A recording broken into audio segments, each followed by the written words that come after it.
नाम में क्या रखा है, या फिर नाम में ही सब कुछ है? यह सवाल इसलिए क्योंकि मध्य प्रदेश में नाम बदलने की मांग बड़े स्तर पर शुरू हो गई है। उज्जैन में सीएम डॉक्टर मोहन यादव ने 3 शहरों के नाम क्या बदले, प्रदेश के अलग अलग जिलों से कई जगहों के नाम बदलने की मांग उठ रही है।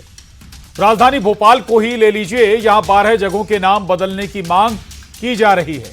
एमपी में 55 से ज्यादा जगहों का नाम बदलने के लिए अब आवाज उठ रही है।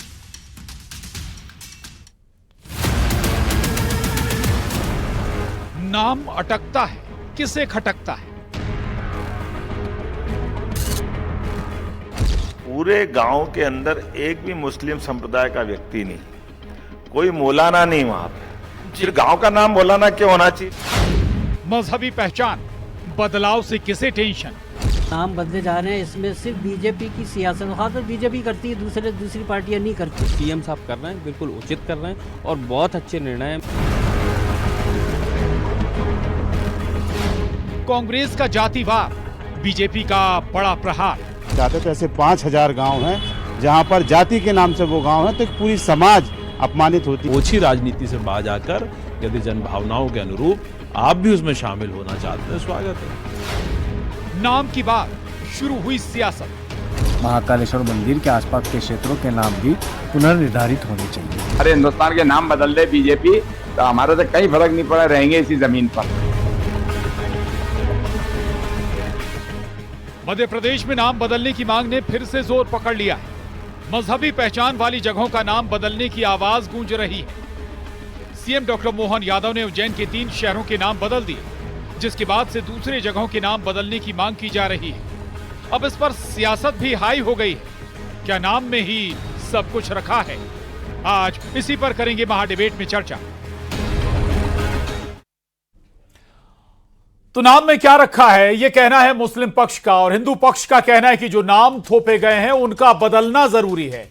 और आज इसी पर करेंगे महाडिबेट में चर्चा। लेकिन पहले सवालों पर डाल लेते हैं आज नजर, जिनके इर्द गिर्द हम चर्चा को बढ़ाएंगे आगे। तो पहला सवाल महाडिबेट का, नाम में बदलाव आखिर कितना जरूरी है? दूसरा सवाल महाडिबेट का, बदलेगा नाम, किसकी बनेगी बात? तीसरा और आखिरी सवाल, मजहबी चिंगारी भड़की तो कौन जिम्मेदार होगा इसके लिए? ये 3 महत्वपूर्ण सवाल हैं। चर्चा को आगे बढ़ाएं उससे पहले आपको सबसे पहले अपने बेहद खास मेहमानों से मिला देते हैं। आनंद जाट जी हैं हमारे साथ, प्रवक्ता, माफ कीजिएगा, आनंद जाट जी हमारे साथ जुड़ेंगे जल्द ही। डॉक्टर दुर्गेश केसवानी जी हैं, प्रवक्ता बीजेपी, स्वागत है आपका। अवधेशपुरी महाराज जी हमारे साथ हैं, आपका भी बहुत स्वागत है। और राजनीतिक विश्लेषक आलोक वत्स जी इस वक्त हमारे साथ चर्चा में जुड़े हैं। आप तीनों का बहुत स्वागत है चर्चा में। लेकिन बहुत महत्वपूर्ण बात है कि आखिर नाम बदलने से वाकई क्या बदल जाएगा? आखिर 3 नाम, इन उज्जैन के 3 गांव के नाम बदले, इसके बाद ये नाम बदलने की मांग जोर शोर से मध्य प्रदेश में उठ रही है। हालांकि ऐसा नहीं कि मध्य प्रदेश में पहली बार ये मांग उठी हो, पहले भी मांग उठती रही है। यहां तक कि कई जगह के नाम बदले भी गए हैं, कई शहरों के नाम बदले गए, जगहों के नाम बदले गए, स्टेशन के नाम भी बदले गए शिवराज सरकार के कार्यकाल में। और केवल मध्य प्रदेश नहीं, उत्तर प्रदेश में ऐसी बहुत सी जगह हैं जहां के नाम बदले गए। लेकिन फिर बता दें कि केवल मध्य प्रदेश, उत्तर प्रदेश नहीं, बल्कि दक्षिण के बहुत से ऐसे राज्य हैं जहां बहुत सारे शहरों के नाम बदले गए हैं। चर्चा आज इसी पर करेंगे कि आखिर वाकई नाम बदलने की दरकार है क्या, और अगर नाम बदले जाते हैं तो उससे दिक्कत क्या है? डॉक्टर दुर्गेश केसवानी जी, इतना डेस्परेट क्यों है आपकी सरकार या आपकी पार्टी नाम बदलने को लेकर, शहरों के नाम बदलने को लेकर, जगहों के नाम बदलने को लेकर? दुर्गेश जी। देखिए प्रशांत जी, हमारी सरकार को जनता ने चुना है, और जब जनता के बीच से मांग निकल कर आती है, जब जनता के जनमत ये चाहता है कि नाम बदलना चाहिए। अब जैसे नसरुल्लागंज था, उसका नाम पुराना नाम बैरुंदा था, हबीबगंज का था, उसका नाम रानी कमलापति था, इससे पहले इस्लाम नगर का नाम जगदीशपुर था, आपने कहा होशंगाबाद का नाम नर्मदापुरम था। सर्वे करा लिया क्या, या फिर आपने 4 व्यक्ति अगर कह रहे हैं नाम बदलना है तो इससे जनमत कैसे हो गया सर? प्रशांत जी, 4 व्यक्तियों की बात नहीं है जी। हमारा नेटवर्क प्रत्येक बूथ पर तक है हम लोगों का। हम बूथ तक वाले कार्यकर्ता हैं। हमारे जो 65,827 बूथ है ना, हम वहां तक नीचे उतरे हुए हैं। हम पन्ना प्रमुख के रूप में भी और नीचे उतरे हुए हैं। हर 20 घरों पे एक पन्ना प्रमुख है। तो उसकी आप वो मत करिए जहां से जब जनमत की बात निकल कर आती है। आप मेरे को सिर्फ प्रशांत जी एक इतना सा छोटा सी बात बता दीजिए, जो मुगल आक्रांता आए थे क्या उनके नाम से क्या नाम होने चाहिए क्या? जिनके नाम से ही यह प्रतीत होता है कि वो लुटेरे थे, वो आतंकी थे, वो अपने देश को लूटने आए थे, और उन लोगों के नाम से नाम होना चाहिए क्या? नहीं। जनता जब इस चीज को अमली जामा पहना के इन चीजों की बात करती है। अब माननीय मुख्यमंत्री जी ने उस दिन स्पष्ट कर दिया, डॉक्टर मोहन यादव जी ने, वो उस गांव में गए थे जिसका नाम था मौलाना, तो उन्होंने ये पूछा कि इस गांव में कोई मौलाना है क्या? बोला कोई मौलाना नहीं है। कोई मुस्लिम समाज का आदमी है क्या? नहीं है। तो क्यों उसका नाम मौलाना होना चाहिए? केसवानी जी, सवाल फिर वही है कि मूलभूत जरूरतों पर फोकस होना चाहिए किसी सरकार का, या नाम बदलने पर? मैं आऊंगा आपके पास। आनंद जाट जी, एक बात बताइए, अगर नाम बदले जा रहे हैं तो उसमें दिक्कत क्या है, क्या परेशानी है? अगर मुगल काल के नामों को बदला जा रहा है जो गुलामी की निशानी कहे जाते हैं, तो उसमें आपत्ति क्यों है आपको? बिल्कुल ठीक बात है। अगर नाम बदल रहे हैं तो 20 साल से मध्य प्रदेश में भाजपा की सरकार है, जहां कहीं जो है हज्जामपुरा नाम का गांव आता है या चमराइनपुरा नाम का गांव आता है, जहां कहीं जाटखेड़ी नाम का गांव आता है, क्या वहां पर जाटखेड़ी गांव है तो तेजाजी महाराज को पूजा करती है जाट समाज, तो क्या उसका नाम तेजाजी महाराज नगर नहीं हो जाना चाहिए? हज्जामपुरा पर सेन समाज के सेन महाराज का नाम नहीं हो जाना चाहिए? अगर भारतीय जनता पार्टी इस तरह से जो सांप्रदायिक राजनीति है उसको केवल वोट के लिए आगे बढ़ाएगी तो वो गलत तरीका है, क्योंकि ये जो जाति सूचक हैं, कई गांव हैं बुंदेलखंड में जहां चमराइनपुरा कहा जाता है, तो ये जाति सूचक टिप्पणियां दलितों को, पिछड़ों को, आदिवासियों की सांसें अटका देती है। कलम नहीं अटकती है, जीभ नहीं अटकती है, सांस अटक जाती है, क्योंकि अपमान होता है जातियों का। और इसीलिए मध्य प्रदेश कांग्रेस के जो अनुसूचित जाति प्रकोष्ठ के अध्यक्ष हैं प्रदीप अहिरवार जी, उन्होंने इस पर एक बड़ी लाइन खींचने की कोशिश की है कि मुख्यमंत्री जी, अगर आप ये वाकई में करना चाहते हैं तो सामाजिक न्याय के आधार पर जो है इन समाजों के महापुरुषों के नाम पर गांव के नाम बदल कर रख दीजिए। लेकिन आपको चूंकि कपड़ों से पहचानने वाले लोग हैं, के पास जाऊं से पहले एक छोटा रिएक्शन जरूर बनता है दुर्गेश केसवानी जी का। सुन रहे हैं आप, क्या इस तरह से बदलाव करेंगे क्या? देखिए प्रशांत जी, मैंने आपको पहले ही कहा कि जन भावनाओं की कद्र करने का काम हम करते हैं, और जो जन भावनाओं से बात निकल कर आती है उसको निश्चित रूप से, क्योंकि जनता के द्वारा चुनी हुई सरकार है, हम जनता की बात मानते हैं। अब ये लोग फेसबुक, ट्विटर और व्हाट्सएप वाले लोग हैं, अगर ये भी कोई सुझाव देते हैं, कोई अच्छा सुझाव देते हैं, तो हम भी उससे मानने से गुरेज नहीं करते हैं। पर अगर आप आक्रांताओं का पक्ष लेकर बात है, अगर आक्रांताओं की बात करोगे, अगर आक्रांताओं का पक्षधर लेने का काम करोगे, क्योंकि आप उस विशेष वर्ग की राजनीति करते हो, आप उसको करेंगे तो ये कर लेंगे। तो मुझे लगता है कि ये राजनीतिक पक्ष नहीं है मेरे भैया। मेरी बात हो जान दीजिए, उसके बाद अपने समय में बात रखो तो ज्यादा अच्छा रहेगा। तो कहीं जब ये मांगे निकल के आती है ना प्रशांत जी, जब जनता इस चीज को चाहती है तो निश्चित रूप से उसको अमली जामा। और मैं तो ये भी बोल रहा हूं, अगर इन्होंने जिस तरह से जो नाम बताया जामपुर और ये उनके, निश्चित रूप से वो नाम क्यों होने चाहिए, अगर ये भी सुझाव देंगे तो उस पर भी काम करेंगे। दुर्गेश जी, आऊंगा मैं आपके पास दोबारा। जब एक शहर का नाम बदलते हैं तो 300 करोड़ रुपए खर्च होता है, बड़ा शहर है तो 1000 करोड़ भी खर्च हो जाता है। मैं दोबारा आऊंगा उस पर। लेकिन अवधेशपुरी जी, नाम बदल जाने से या नाम ना बदलने से क्या हमारी आस्था कम हो जाती है महाकाल बाबा में, या किसी और इलाहाबाद जैसे शहर में जिसका नाम अब प्रयागराज हो गया? दूसरा ये कि धार्मिक स्थानों का चलिए छोड़ भी दीजिए, क्या हर शहर के नाम में फिर बदलाव होने की दरकार है क्या? उन नामों को बदलने में कोई आपत्ति नहीं होनी चाहिए जी। हिस्ट्री, जो लोग हिस्ट्री पढ़ते हैं वो सभी जानते हैं कि मुगल काल में हमारे जितने भी हिंदू नाम थे उनको बदला गया था। अगर नाम में अगर आकर्षण नहीं था, अगर नाम का प्रभाव नहीं था, तो मुझे लगता है कि पहले भी इन जगहों के नाम बदलने की आवश्यकता नहीं थी। अगर उनके नाम बदले गए थे तो धर्म के आधार पर नाम रखे गए थे। जब हम गुलाम थे तब क्या क्या हुआ हम ज्यादा कहना नहीं चाहते। ऐसी स्थिति में अगर जब हम ऐसी स्थिति में हैं कि हम नाम बदल सकते हैं तो निश्चित रूप से नाम बदलने चाहिए। और मैं तो कहता हूं कि उस हर जगह का नाम बदलना चाहिए जिससे गुलामी की बू आती हो। ठीक बात है। जैसे गुलाम जी, केवल स्थानों के नाम नहीं, चाहे वो रेलवे की बात हो, रेलवे स्टेशनों के नाम हो, चाहे एयरपोर्ट का नाम क्यों ना हो, कोई भी ऐसी जगह हो जहां से गुलामी की बू आती हो, उन नामों को हमको बदलने की आवश्यकता है। मैं धन्यवाद दूंगा माननीय मुख्यमंत्री जी को कि उन्होंने कम से कम फिर एक ऐसा कदम उठाया जिससे हमारी धर्म और संस्कृति की यहाँ रक्षा हो रही है, या तो कहिए कि राष्ट्रीयता की एक भावना आती है, क्योंकि हम बहुत दिन तक गुलाम रहे। जी ठीक है। आलोक वत्स जी, आपने 3 व्यू अभी तक सुन लिए। दोनों तरह के व्यू हैं कि भाई नाम क्यों बदलना। दूसरा, अगर गुलामी की कहीं पहचान बू आती है तो उसमें नाम बदलने में दिक्कत क्या है। लेकिन दूसरा एक पहलू यह भी है कि भाई अगर आप किसी शहर का नाम बदल रहे हैं, सैकड़ों करोड़ रुपए खर्च भी होता है उस पर। देखिए प्रशांत जी, ये चीजें तब होनी चाहिए जब समाज सेल्फ सफिशिएंट हो चुका हो, जहां भूखमरी से लोग मर रहे हो, जहां पुल पुलिया के निर्माण की जरूरत हो, जहां पर सड़कें ठीक करने की जरूरत हो, बिजली की ठीक करने की जरूरत हो, तो वहां पर पहले इस फंड को उन चीजों में लगाना चाहिए। जब आप सेल्फ सफिशिएंट हो जाएं तो ये सही है कि मुस्लिम आक्रांताओं ने यहां पर आके बहुत से जगहों का नाम बदला, बहुत से मंदिरों में घुसकर मस्जिद की स्थापना करने की कोशिश की, जिसके प्रति अब हिंदू समाज जागृत हो चुका है और वो कोर्ट के माध्यम से, एएसआई के माध्यम से उनको वापस लाने की कवायद कर रहा है।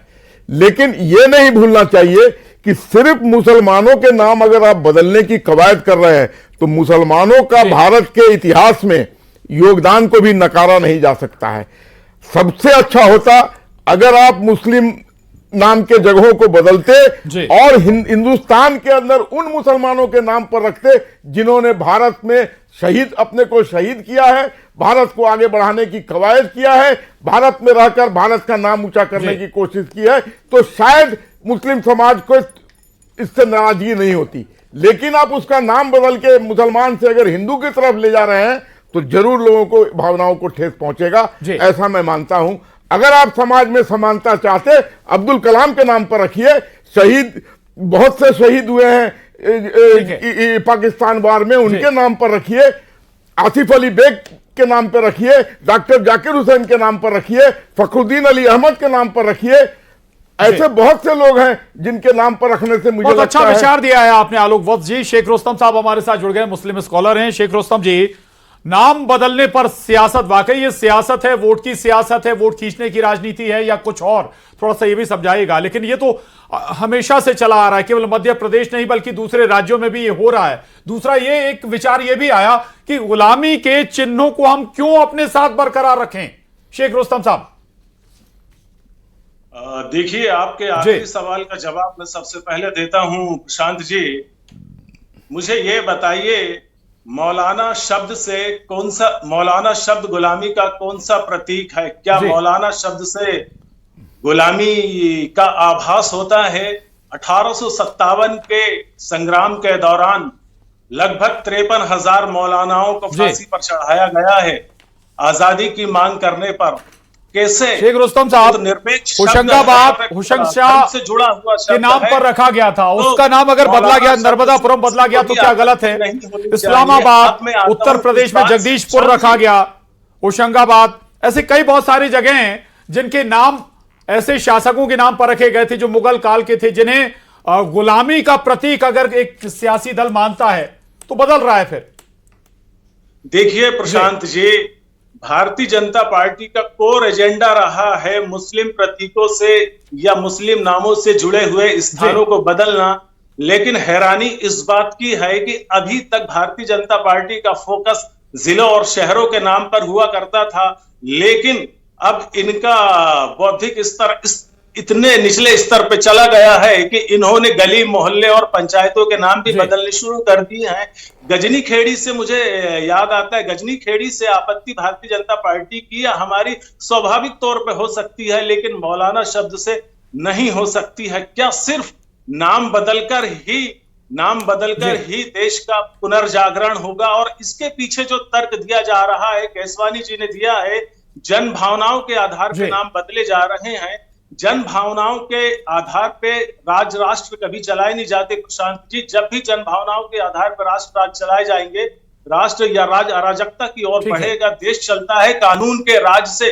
मैं केसवानी जी से पूछना चाहता हूं, जवाब भी ले लीजिए। संविधान के पहले ही आर्टिकल में भारत बनाम इंडिया है, तो इंडिया शब्द यूनानियों का दिया हुआ है, हिंदुस्तान शब्द अरबी, फारसी और उर्दू से निकल के आता है। क्या इन दोनों नाम बदल गया ना? भारत सरकार हो गया ना मुस्लिम। अपने जी जी शेख जी ठीक है। जो शेख जी बैठे हैं वो राजनीति करने के रूप में बैठे हैं यहाँ पे। अब एक बात बताइए शेख साहब, जिस जगह पे कोई एक भी मौलाना नहीं है, कोई भी मुस्लिम वर्ग नहीं रह रहा है, अगर वहां का नाम मौलाना होना चाहिए क्या जनता? और मैं तो धन्यवाद देना चाहूंगा अवधेश पुरी महाराज जी का, जिन्होंने अपनी बात रखने का काम किया, जिन्होंने अपनी बात को रखने का काम किया। अरे हम क्यों गुलामी के उन चिन्हों को हम आज तक मानते रहें? जो पूर्व में गलतियां होती रही तो उसका मतलब ये हम आगे भी गलतियां करते रहें? नहीं, उन गलतियों को सुधारा जाना चाहिए। और वही सुधार का काम जब जन भावनाओं के माध्यम से, अब अवधेश पुरी महाराज जी बड़े संत हैं और उनके लाखों अनुयायी हैं, तो निश्चित रूप से उनके पास सब जब अनुयायी आके बोलते हैं तो उनको भी लगता होगा कि निश्चित रूप से जो गुलामी के प्रतीक है उनको बदला जाना चाहिए। तो हम तो जन भावनाओं की कदर कर रहे हैं, पर जो रुस्तम जी बैठे हैं यहाँ पे वो उससे भटक कर काम करना चाहते हैं। प्रशांत जी वो भटक कर राजनीति की बातों का करना चाहते हैं। अरे क्यों हम आक्रांताओं को जगह दें? क्यों हम आक्रांताओं को माने? ये बता दो आप, जो मुगल आक्रांता थे, जो देश को लूटने आए थे, जो हर चीज को लूटने आए थे, उनको लेकर आप उनके नामों की बात कर रहे हैं, उनकी पैरवी करने का काम कर रहे हैं। ये मुझे लगता है गलत है। ये आप जो स्कॉलर शेख रुस्तम साहब पढ़े हैं, मुझे लगता है वो कहीं ना कहीं उन चीजों को आपको एक बार देखना चाहिए। अरे जन भावना हम, और रही बात हमारे पूरे वक्त जी जो बात कर रहे थे, प्रशांत जी मैं जो वक्त जी बात कर रहे थे, खंडवा का नाम अनूप करिए। जो वस्त जी बात कर रहे थे, हमने सड़कें बनाने का काम किया है, हमने प्रदेश को विकास प्रदेश करने का काम किया है, चाहे सड़क हो, बिजली हो, पानी हो, सब चीजें ठीक है। आनंद जाट जी, ठीक है, प्लीज दोनों से रिक्वेस्ट है शांत हो जाइए। आनंद जाट जी अब एक आंकड़ा सुन लीजिए। आप करेंगे आंकड़ा सुन लीजिए आनंद जाट जी, जनता से जुड़ी सवाल के साथ आंकड़ा जरूर सुनिएगा। मध्य प्रदेश में केवल 13 जगहों के नाम बदले गए, गुजरात में 12, उत्तर प्रदेश में 8, लेकिन सबसे ज्यादा दक्षिणी राज्य हैं जहां पर नामों में बदलाव हुआ है। और दक्षिणी राज्यों में आपकी सरकारें ज्यादा रही हैं, कांग्रेस समर्थित सरकारें ज्यादा रही हैं। आप कहें तो नाम भी गिना दूं राज्यों के। बहुत अच्छा। मेरा प्रश्न दूसरा है। मेरा प्रश्न बहुत सीधा सा है। जिन्हें बहुत बड़े संत बताया जा रहा है वो राजनीतिक संत हैं। आज ही जो है छतरपुर में एक दलित को मंदिर में प्रवेश करने पर सरपंच ने सामाजिक बहिष्कार किया है, उस पर राजनीतिक संतों ने कोई टिप्पणी नहीं की है। बहुत महत्वपूर्ण बात मैं कह रहा हूँ, और जिस बात को कांग्रेस पार्टी ने उठाया है, जिस पार्टी ने जिस बात को मैं बहुत विनम्रता पूर्वक उठा रहा हूँ कि दलितों को अपमान करने वाले नाम जहाँ जिस जगह पर मौजूद हैं, उन नामों को बदलने के बारे में क्यों नहीं सोचा जा रहा है? और अगर नहीं सोचा जा रहा है तो मैं समझता हूँ कि ये हिंदू प्रेम झूठा है भाजपा का। और इस तरह से बात करना, संत समाज अगर आपके विरोध में खड़ा हो गया तो आप ढूंढने से नहीं मिलोगे, ढूंढने से नहीं मिलोगे। यही बात मैं कह रहा हूँ। जिस तरह से कम मैं जो है मैं किसी और व्यक्ति को बात कह रहा हूँ, भाजपा को दर्द हो रहा है, ये समझ में आता है कि धर्म से ज्यादा सत्ता जरूरी है। उसका जवाब नहीं आया, बात करता हूँ, बदल गए आप। सवाल जो है मध्य प्रदेश में मुख्यमंत्री ने जो बदलाव किया है, कहना चाहते हैं बदलाव के परिप्रेक्ष्य में जो दलितों की जनभावनाएं हैं, जो आदिवासियों की जनभावनाएं हैं, जो निंदा मत करिए, संतों की अवहेलना मत करिए। हमारे समय में कांग्रेस इतिहास का विषय वस्तु बन के मैं बहुत महाराज जी से माफी मांगिए। लाखों अनुयायी हमारे महाराज जी के जाति सूचक नाम वाले गाँव आज भी मौजूद हैं, और उन नामों को बदलने का बीड़ा मोहन यादव जी कब उठाएंगे? अरे हो गया आपका। मैं ये कहना चाहता हूं कि इसमें कोई शक नहीं है कि मुस्लिम आकांक्षाओं ने हमारे यहाँ आकर नामों का परिवर्तन किया और बहुत सी चीजें की जो हमारे हक में नहीं थी। लेकिन अब आप प्लीज मुझे बोलने दीजिए, मेरा आपसे रिक्वेस्ट है। वो अंग्रेजों के अब आप मुझे बोलने क्यों नहीं दे रहे हैं? यही तो कांग्रेस की प्रॉब्लम है कि वो कुछ करती नहीं है लेकिन खाली बोलती है। यही कांग्रेस की प्रॉब्लम है कि कुछ बोलती करती नहीं है, खाली बोले जाती है। अरे आप राजशाही को पोसने वाले लोग आप क्या बोलेंगे? आप राजशाही को पोसने वाले लोग आप क्या बोलेंगे? क्यों आप दूसरे के टाइम को बोल रहे हैं? क्या बोलना चाह रहे हैं आप? आपके बात से कोई निष्कर्ष नहीं निकल रहा है और ये नाम चेंज होते रहेंगे।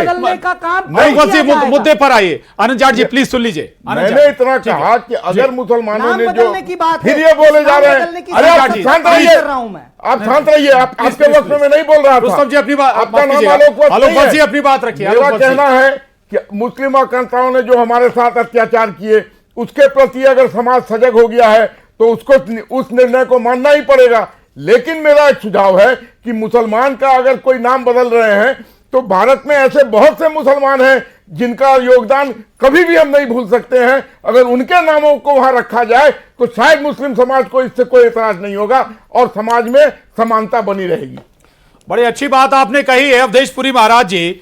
इस पर जरूर एक टिप्पणी चाहेंगे। आप कह रहे हैं कि जो भी मुस्लिम से जुड़ा नाम है या पुराने आक्रांताओं से जुड़ा नाम है हर एक बदल देना चाहिए, शहर का नाम बदल देना चाहिए। अब्दुल हमीद के नाम पर रखिए, जिन लोगों ने देश के लिए अवधेशपुरी जी बात कही, जिस नाम से गुलामी की बू आती हो उसको बदलना चाहिए। और मैं बात अभी भी कह रहा हूँ, ये जो सुझाव दे रहे हैं ये बात बिल्कुल सही है कि उनके जो महान लोग हुए हैं उनको इस देश ने महान रूप में स्वीकार किया है। अब्दुल कलाम जी को हम सब लोग महान के रूप में ही स्वीकार करते हैं आज भी। और अब्दुल कलाम के नाम पर इस देश में कई हजारों ऐसी जगह हैं उनके नाम पर उनके नाम रखे गए हैं। यहाँ भी रख दीजिए, मध्य प्रदेश में भी रख दीजिए, कोई आपत्ति नहीं हो सकती। लेकिन जो लोग ये चाहते हैं कि नाम न बदले जाएं, वो मुझे लगता है कि इस देश के साथ गद्दारी कर रहे हैं और उनके अंदर कम से कम राष्ट्र मैं उसका सपोर्ट नहीं कर रहा हूँ। मैं कह रहा हूँ नाम बदलिए, लेकिन उन लोगों के नाम पर रखिए जिन्होंने देश के लिए अपने को अर्पित किया है, जिन्होंने देश के साइंस को आगे बढ़ाया है, देश की न्यूक्लियर पावर को आगे बढ़ाया है, ऐसे लोगों के नाम पर रखिए। माफी चाहूंगा, वक्त इजाजत नहीं देता है, नाम जरूर बदले जाए लेकिन तमाम पहलुओं को ख्याल जरूर रखा जाए, उनका ध्यान जरूर रखा जाए कि भाई क्या खर्च होगा अगर नाम बदला जाता है, उसके व्यावहारिक पहलू को जरूर देखा जाए, ना केवल सियासी टारगेट रखकर ये एक्शन लिया जाए। आप सभी खास मेहमानों का बहुत शुक्रिया, धन्यवाद। महाडिबेट में इतना ही।